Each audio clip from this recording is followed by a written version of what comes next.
Alam nyo, kapag baguhan ka pa lang na vlogger, ang unang bashers mo dyan, mga pamilya mo, kamag-anak mo at mga kapitbahay mo. Hindi mo sila makikita na magla-like sa video mo kasi nahihiya sila sa ginagawa mo.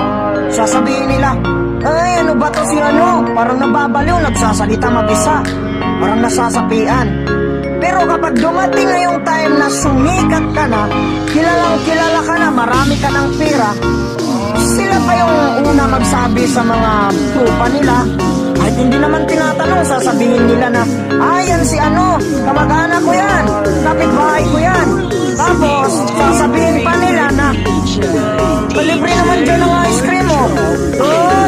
Los, tamak-tamakan tayo noon mo.